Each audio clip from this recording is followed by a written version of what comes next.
Hi hello నేను Anitha. Welcome to Anitha Archana vlogs. Hi అండి, ఎలా ఉన్నారు అందరూ? శ్రావణ శుక్రవారం శుభాకాంక్షలు అందరికీ. అందరూ పూజలు బాగా చేసుకుంటున్నారా? మనందరికీ ఎంతో ఇష్టమైన శ్రావణ మాసం వచ్చేసింది. ఇంకా మనకి పూజలు అని స్టార్ట్ అయిపోతూ ఉంటాయి. అసలు శ్రావణ మాసం అంటేనే ఒక తెలియని హ్యాపీనెస్ వచ్చేస్తూ ఉంటుంది కదా. ఇల్లంతా శుభ్రం చేసుకుంటాము, అన్నీ దులుపుకుంటాము, కొత్త వెరైటీ ఆఫ్ కుషన్ కవర్స్ అని అవన్నీ బెడ్షీట్స్ అని అవన్నీ కొంటూ ఉంటాము. నెక్స్ట్ వీక్ వచ్చేసరికి ఇంకా హడావిడి ఉంటుంది, వరలక్ష్మి వ్రతం కదా. నేను ఆ వీడియో కూడా మ్యాక్సిమం చేయడానికి ట్రై చేస్తాను. నేను అమ్మవారిని అది ప్రిపేర్ చేస్తాను అనమాట. అది కూడా చూద్దాము. అయితే ఇవాళ నేను ఇల్లు ఎలా రెడీ చేసుకున్నాను, ఇల్లు ఎలా డెకరేట్ చేసుకున్నాను, నా పూజ ఎలా చేసుకున్నాను అన్నది చూపిస్తాను. ప్రసాదం అలాంటివి నేను హెవీగా ఏం చేయట్లేదు, జస్ట్ డ్రై ఫ్రూట్సే పెడదాం అనుకుంటున్నాను. నాకు టైం సెట్ అవ్వట్లేదు.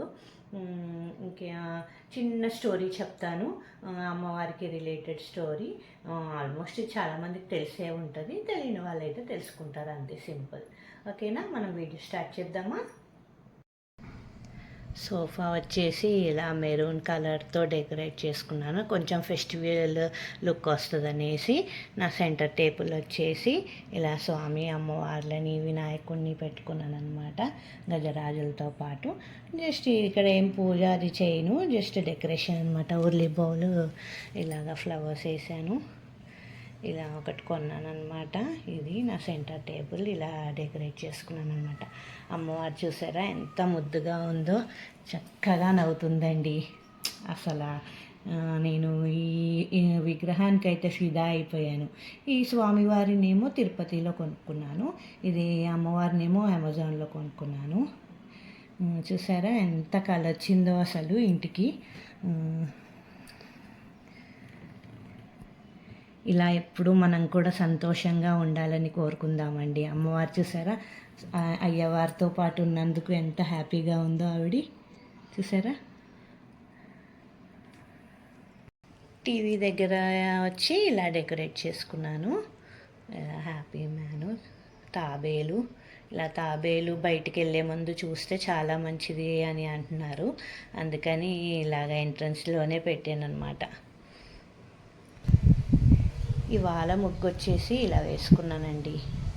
కొంచెం చెయ్యి నొప్పిగా ఉంది, తిరగలేదు చెయ్యి, అలాగే స్లోగా వేసుకున్నాను. ఇక్కడ కుండీ ఉంది, దాన్ని చుట్టూ ఇలా వేసాను అనమాట. ఎలా ఉందండి నా ముగ్గు? బాగుందంటారా?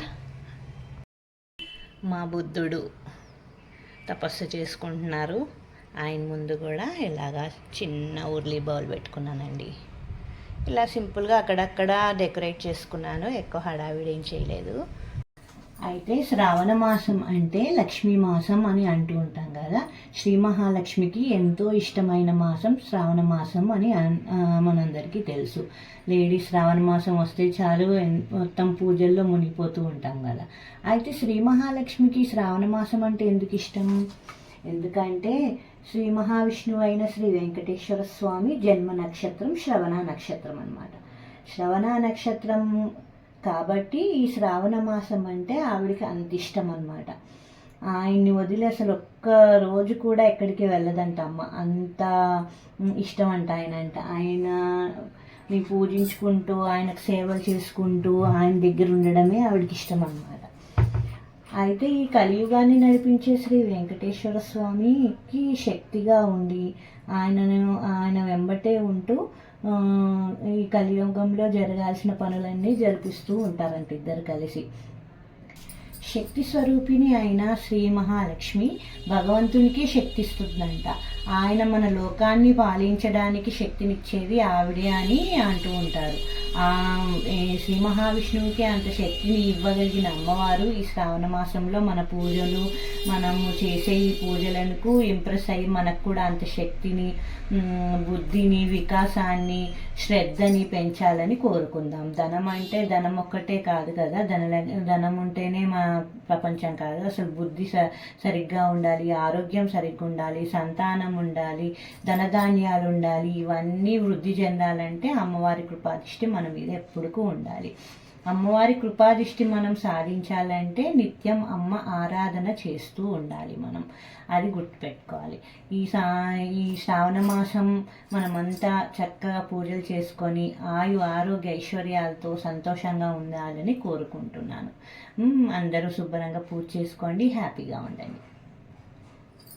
అంధకార వినాశకం దీపం దశమితి దేవి వరణాం వరదాయిని పుతత్వత్తిం సంయుక్తం అంధకార వినాశకం దీపం దశమితి దేవి వరణాం వరదాయిని పుతత్వత్తిం సంయుక్తం అంధకార వినాశకం దీపం దశమితి దేవి వరణాం వరదాయిని దీపం జ్యోతి పరబ్రహ్మ స్వరూపిణీ నమః. దీపం జ్యోతి పరబ్రహ్మ స్వరూపిణీ నమః. దీపం జ్యోతి పరబ్రహ్మ స్వరూపిణీ నమః. శ్రీ దీపలక్ష్మి దేవతాయ నమః. దీపం జ్యోతి పరబ్రహ్మ.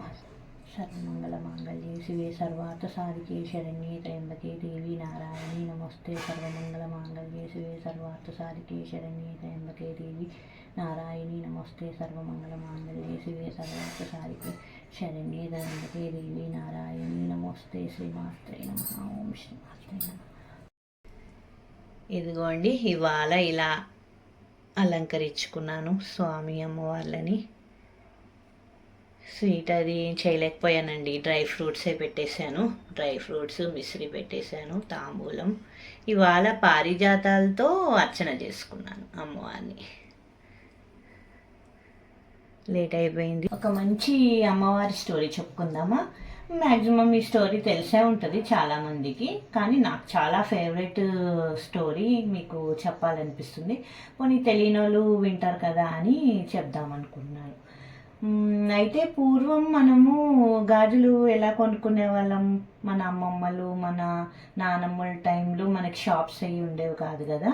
15 రోజులకో నెల రోజులకో గాజులు వాళ్ళు వచ్చి వాళ్ళే చేతికి ఎక్కిచ్చేసి టైట్గా వెళ్ళేవారు. అలాగే ఒక ఊర్లో ఒక గాజులతను ఉండేవాడు అనమాట. ఆయన చాలా దుర్గమ్మ భక్తుడు అనమాట.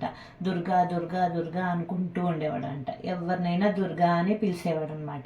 చిన్న పాపనైనా, పెద్దవాళ్ళనైనా, ముసలామెనైనా, ఏ లేడీస్నైనా దుర్గా దుర్గా దుర్గా అనేవాడంట. ఆయన పేరు అసలు పేరేంటో తెలియదంట, కానీ ఇంకా అందరూ ఎప్పుడు దుర్గని తలుచుకుంటూ ఉంటాడు కాబట్టి దుర్గాదాసు అని పేరు పెట్టారనమాట. అయితే ఆయన ప్రతి 15 రోజులకో నెల రోజులకో ఊరూరు తిరిగి గాజులయ్యి అమ్ముకుంటూ ఉండేవాడంట. అయితే అలాగా ఆ ఊర్లని తిరుగుతూ గాజులు అమ్ముకుంటూ వచ్చే డబ్బులు, కొంతమంది డబ్బులు ఇచ్చేవారు, కొంతమంది ధాన్యం ఇచ్చేవారు, కొంతమంది బట్టలు ఇచ్చేవారు, అలా ఇచ్చేవారు అన్నమాట. ఆయన ప్రత్యేకించి డబ్బుల కోసమే గాజులు అమ్మేవాడు కాదంట. ఆయన ఒక వ్యాపకంగా దాన్ని చేస్తూ ఉండేవాడంట. డబ్బులు ఇవ్వలేని వాళ్ళని ఇవ్వమని డిమాండ్ చేసేవాడు కాదంటే, ఎంత ఇస్తే అంత తీసుకునేవాడు. మంచి అమ్మవారు, దుర్గమ్మవారే భక్తుడు అనమాట. అయితే తను ఒక ఊరుకు వచ్చి గాజులన్నీ వేసేసి ఇంకో ఊరికి వెళ్తూ ఉండగా దారిలో ఒక మంచి కొలను కనిపించింది అనమాట. అది త్రాగునీరు కొలనమాట. దాని నిండా కలువ పూలు, మంచి అన్ని కలర్స్ ఆఫ్ కలువ పూలు అవి ఉన్నాయంట. అయితే అది ఇదివరకు మన పాత రోజుల్లో పక్క ఊరికి వెళ్ళాలంటే నడుస్తూ వెళ్ళాల్సిందే కదా, ఇదివరకు ట్రాన్స్పోర్టేషన్ అయ్యి ఉండేవి కాదు. ఆయన అలా నడుచుకుంటూ వెళ్తుంటే ఈ కొలను పక్కన ఒక ముత్తైదువ, ఒక 25-30 ఇయర్స్ ఉన్న ముత్తైదువ బిందుతోని కనిపించిందంట. కనిపించి గాజులైనా ఇలాగరా ఇలాగరా అని పిలిచిందంట. అయితే సరే అని వెళ్ళి ఏంటమ్మా అంటే, నాకు గాజులు వేస్తావా అని అడిగిందంట. అయితే ఎందుకమ్మా, వేస్తాను, తప్పకుండా వేస్తాను, ఏ గాజులు కావాలి అని అడిగాడంట. అయితే నాకు పచ్చవి ఇవ్వు, ఎరుపు ఇవ్వు, పసుపు రంగు ఇవ్వు అనుకుంటూ 2-3 కలర్స్ చెప్పేసి చేతుల నిండా గాజులు వేయించేసుకుందంట. వేయించుకున్న తర్వాత డబ్బులు ఇవ్వాలి కదా, మరి ఆవిడ దగ్గర డబ్బులు లేవంట. అయితే దుర్గాదాసు, నువ్వు ఇప్పుడు వెళ్ళే ఊర్లోనే మా పుట్టింటి వాళ్ళు ఉంటారు, ఈ గాజులకి తాలూకా డబ్బులు వాళ్ళని దగ్గర నుంచి తీసుకో అని చెప్పిందంట. పోన్లే అమ్మ, డబ్బులు లేకపోతే ఏమైందిలే, ఇంకోసారి వచ్చినప్పుడు ఇద్దు కానీ అన్నా కూడా ఊరుకోలేదన్నమాట. ఆవిడ ఆవిడ చూస్తేనేమో నిండు ముత్తైద పెద్ద బొట్టు, ఈ రెండు వైపులా పెద్ద ముక్కు పుడక మంచి నిండుగా ఉందన్నమాట. పసుపు కలర్ వర్ణంలో ఉండి మంచి ఎరుపు అంచు శారీ కట్టుకొని నిండుగా ఉందన్నమాట ఆవిడ. చాలా ఉన్నోళ్ళ అమ్మాయిలాగే ఉంది కదా, ఎప్పటికన్నా ఇస్తుందిలే, పర్వాలేదమ్మా, నువ్వు డబ్బులు ఇవ్వకున్నా పర్లేదు, నువ్వు ఒక దుర్గా స్వరూపంవి, నాకు అమ్మవారికి గాజులు వేసాను అనుకుంటాను నేను, పర్లేదంటే కూడా ఆవిడ ఒప్పుకోలేదంట. లేదు లేదు, ఇప్పుడు నువ్వు వచ్చే ఊరేమో మా అత్తూరు, వెళ్ళే ఊరేమో మా అమ్మగారు ఊరు, కాబట్టి అక్కడ శివాలయం వీధిలో ఆ వీధిలో ఎంటర్ అవ్వగానే రెండో ఇల్లు ఒక బ్రాహ్మణ్స్ ఇల్లు ఉంటుంది, అదే మా నాన్నగారి ఇల్లు. ఆయన దగ్గరికి వెళ్ళి ఇలా మీ అమ్మాయి గాజులు వేయించుకుందండి, దానికి డబ్బులు ఇప్పించండి అని అడుగు అని అంటుంది. ఒకవేళ మా నాన్న ఇవ్వను, కాదు, కూడదు అని అంటే, ఎట్టి పరిస్థితుల్లో వదలొద్దు, మీ అమ్మాయి తీసుకోమంది డబ్బులు అని చెప్పు, ఇస్తారు. లేదంటే మా నాన్నగారి పూజ గదిలో ఒక చిన్న డ్రా ఉంది, ఆ డ్రా లోపల కుంకుమ బర్న్ ఉంది, ఆ కుంకుమ బర్న్ చిన్న గోల్డ్ కాయిన్ ఉంది, ఒక కాసు ఉంది, ఆ కాసునైనా ఇయ్యమని అడుగు, అప్పుడు ఆయన తప్పకుండా ఇస్తారు. లేదు నాకు కూతుర్లే లేరు అని మాట్లాడతారు, ఎందుకంటే మా అత్తోరికి మా పుట్టింటి వాళ్ళకి చిన్న గొడవ ఉంది, ఆయన ఏదేమైనా నువ్వు ఒప్పుకోకు, ఇచ్చే వరకు వదలకు అని చెప్పిందనమాట. చెప్తే సరేనమ్మా నేను తీసుకొని వెళ్తానులే అనేసి ఆయన నడుచుకుంటూ ఆవిడ పుట్టింటి సైడ్ ఊరికి వస్తాడనమాట. వచ్చిన తర్వాత శివాలయం వీధి వస్తుంది, ఆ రెండో ఇంటికి వెళ్ళేసరికి నిజంగానే బ్రాహ్మణ్స్ ఇల్లు ఉంటుంది. సరే అని, అయ్యా ఇలా నేను పలానా అన్ని ఊర్లకి ఈయన దుర్గాదాసు అందరికీ తెలుసు అనమాట, ఊరూరు తిరుగుతున్నాడు కదా ఎన్నో సంవత్సరాల నుంచి. ఏమయ్యా దుర్గాదాసు ఇలా వచ్చేవేంటి అంటే, అయ్యా మీ అమ్మాయి ఇలా కనిపించింది ఆ కొలను దగ్గర, గాజులు వేయించుకుందయ్యా నిండుగా, అయితే డబ్బులు మీ దగ్గర తీసుకోమంది అని చెప్తాడనమాట. అయితే ఆయన నాకు కూతుర్లే లేరు, ఏ కూతురికి వేసి ఎవరిని అడుగుతున్నావు అని మాట్లాడుతూ ఉండగా, ఊర్లో ఎలాగుంటారండి, చిన్న సౌండ్ వచ్చినా కూడా గ్యాదర్ అయిపోతారు కదా, అలాగ అందరూ పోగవుతున్నారంట.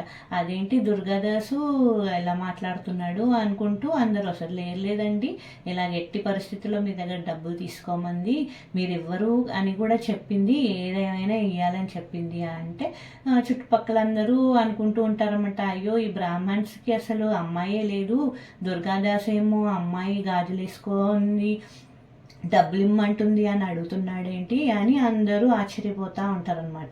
ఈలోపు ఈయన అంటాడంట, మీరు ఇలా అంటారని నాకు తెలుసు, మీ అమ్మాయి చెప్పింది, కాకపోతే ఇంకో మాట కూడా చెప్పింది, ఏంటంటే మీ పూజ గదిలో ఒక చిన్న డ్రాలో కుంకుమ బర్న్లో ఒక కాసు ఉందంట, ఆ కాసు తెచ్చి నాకు ఇచ్చేయండి, ఆ కాసు తీసుకోమని కూడా చెప్పింది అంటే, ఏ పూజ గది, ఎవరి పూజ గదిలో కాసు ఉంది, మా పూజ గదిలో అలాంటి కాసు ఏమీ లేదు అనేసి అతను ఒప్పుకోవడం అనమాట బ్రాహ్మణ్ వెళ్ళి చూడడానికి. అయితే చుట్టుపక్కల వాళ్ళు అంటారనమాట, దుర్గాదాస్ చాలా మంచి అతను, మనకి ఎన్ని సంవత్సరాల నుంచో తెలుసు, ఆయన మాట అంటున్నాడంటే ఎందుకో ఏమో, వెళ్ళి చూడు అని అందరూ చెప్పేసరికి సరే అని దేవుడి గదిలోకి వెళ్ళేసరికి ఆయనకో ముసలావిడి అమ్మగారు ఉందన్నమాట, చాలా పెద్ద ఆవిడి.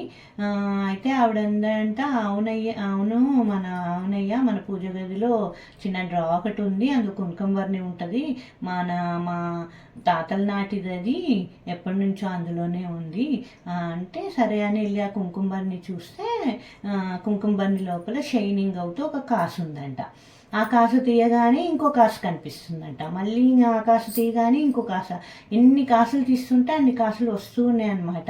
వాళ్ళు చాలా పేదరికంలో ఉన్నారనమాట. ఆ కాసులు చూసేసరికి ఆ బ్రాహ్మణతనికి అసలు ఆశ్చర్యం వేసిందంటే, ఇదేంటి ఇంత ఆశ్చర్యమైన పని, ఆ అమ్మాయి ఎవరు, ఎలాగా ఇవన్నీ చెప్పింది తెలుసుకోవాలని, అసలు నువ్వు అమ్మాయిని ఎక్కడ చూసావు దుర్గాదాసు అంటే, పద అండి చూపిస్తా అని ఊరంతా కదిలి ఆ కొలం దగ్గరికి వెళ్ళారనమాట.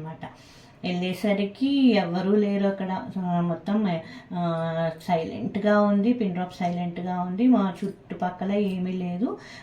ఒక లేడీ నీళ్లు పట్టుకోవడానికి వెళ్ళినట్టు కాళ్ళు అడుగులు మటుకు కనిపిస్తున్నాయట. నేను ఇక్కడే చూశానండి, నిండుగా గాజులు వేసాను, ఎంతో నిండు ముత్తైగా ఇలాగా నేను చూశానని అంటుంటే ఎవరు నమ్మరు అనమాట. లాస్ట్కి ఆ పాదాలు అవి చూసి, అమ్మ నువ్వు ఎవరు, నాకు ఏంటి పరీక్ష, జనాలు నా మాట నమ్మట్లేదు, నేను ఏం చెప్పాలో అర్థం అవుతలేదు, ఎవరు అసలు నువ్వు అని గట్టి గట్టిగా దుర్గా దుర్గా దుర్గా దుర్గా అని అరుస్తున్నాడంట. అరిచేసరికి ఆ కొలను లోపల నుంచి 2 చేతులు ఇలాగ నిండుగా గాజులేసిన చేతులు బయటకు వచ్చాయంట. 2 చేతులు చూసి ఊరంతా ఆశ్చర్యపోయారంట. అమ్మో అమ్మవారే ఉంది ఇక్కడ అని. ఇంతకైతే ఆ బ్రాహ్మణ్స్ వాళ్ళ ఇంట్లో పూర్వము ఆ అమ్మ పూజ జరిగేదంట. క్రమంగా పూజలు ఆపేశారనమాట. ఆ అమ్మ తను అక్కడ ఉంది, తనకు పూజలు జరగాలి అని బయటికి తెలియడానికి తను దుర్గాదాసును ఒక మార్గంగా తీసుకొని ఆయనతో చెప్పించిందనమాట. అప్పటి నుంచి ఆ బ్రాహ్మణ్స్ ఆ అమ్మవారిని పూజించడం స్టార్ట్ చేశారు. మంచిగా ఐశ్వర్యాలు పెరిగాయి, ధనధాన్యాలు పెరిగాయి, మంచి పొజిషన్ కూడా వచ్చారనమాట. అలాగా అమ్మ తను ఉంది అని నిరూపించడానికి ఏ దారినైనా నెత్తుకుంటుంది. అలాగే మనకు ఎల్లవేళలా సహాయపడుతుంది ఏదో ఒక రూపంలో అన్నది మనం తెలుసుకోవాలి. ఈ స్టోరీ విన్నప్పుడు నేను చాలా ఎక్సైటెడ్ అయిపోయాను. అసలు చాలా ఇంట్రెస్ట్గా విన్నాను అనమాట. నాకు చాలా ఇష్టమైన స్టోరీ. అసలు రియల్గా జరిగే ఉంటుంది, లేకపోతే స్టోరీ ఎలాగొస్తుందండి కదా. అదే అండి ఈ స్టోరీ. నా ఈ శుక్రవారం పూజ, నా స్టోరీ ఎలాగుందో మీరు చెప్పాలి. ఓకే, నా ఈ వీడియో కనుక నచ్చినట్లయితే లైక్ చేయండి, షేర్ చేయండి, సబ్స్క్రైబ్ చేసుకోండి. Thank you for watching.